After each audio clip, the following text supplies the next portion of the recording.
Paying off your mortgage early feels responsible. Financially sound. Mature. Here's the problem. That decision could cost you $412,000 by retirement. And most people don't realize they're making it. Hey, I'm breaking down the one financial decision that separates people who build real wealth from people who feel good about their money but don't actually have much of it.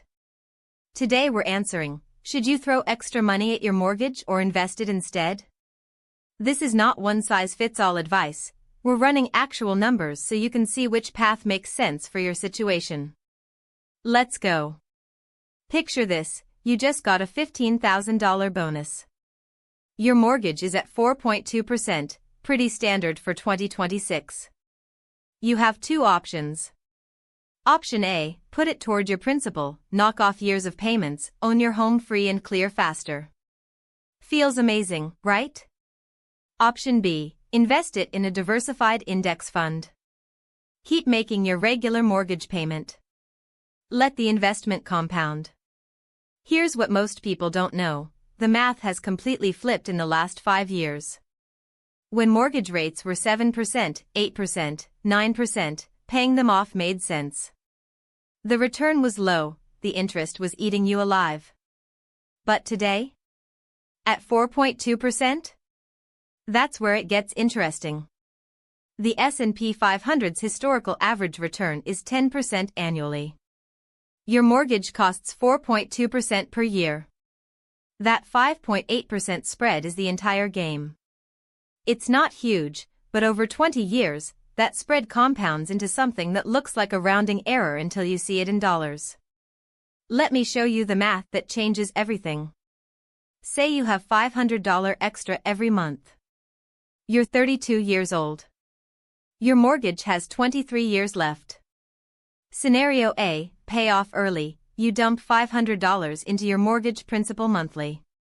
You save 4.2% in interest. Over 23 years, you pay off your home completely at age 55. Your net wealth increase? $285,000 in interest saved. You own a house. That's it. Scenario B, invest it. You invest $500 per month into a low-cost S&P 500 index fund, keep your mortgage, make regular payments. Historical 10% average return.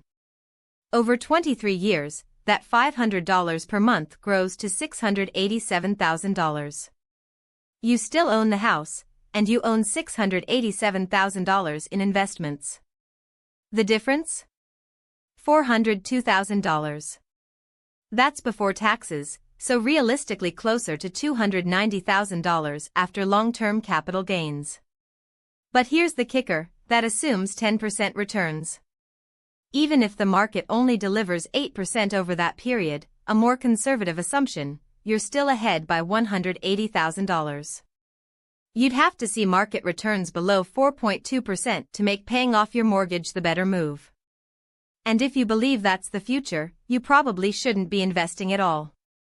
The reason this works is a principle called arbitrage of returns. You're borrowing money at 4.2% and deploying it where it historically earns 10%. That spread gets compounded every year. It's how wealthy people stay wealthy. But, and this matters, there's one scenario where paying off your mortgage wins, if you can't stick to investing. If that $500 every month would leak out as lifestyle spending instead of going into a brokerage account, then paying off your mortgage forces discipline. You're using your mortgage as a savings account that you literally cannot touch. That's not mathematically optimal, but it's psychologically real. Know yourself. Second, your risk tolerance. Investing $500 per month means watching your balance swing up and down. If a 30% market drop in 2025 kept you up at night, maybe paying off your mortgage is worth the sleep well at night premium. That's a real cost, even if it's not in a spreadsheet. Third, your income stability. If you're in a gig economy or commission-based job, having lower fixed costs might matter more than maximum returns.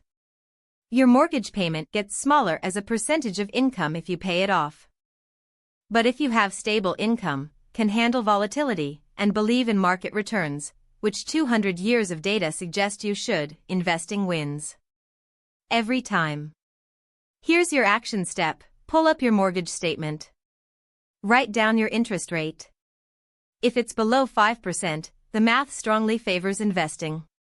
Open a brokerage account if you don't have one. Fidelity, Vanguard, or Charles Schwab all work, and set up an automatic monthly transfer of that extra money into a total market index fund like VTSAX or VTI. Set it and forget it. Your 32-year-old self will thank your 55-year-old self. If you're in a unique situation, variable rate mortgage, high debt elsewhere, commission income, drop it in the comments. I read every single one and I'll run the numbers for your specific case. Subscribe for one money idea every day that actually changes how you think about building wealth. See you tomorrow.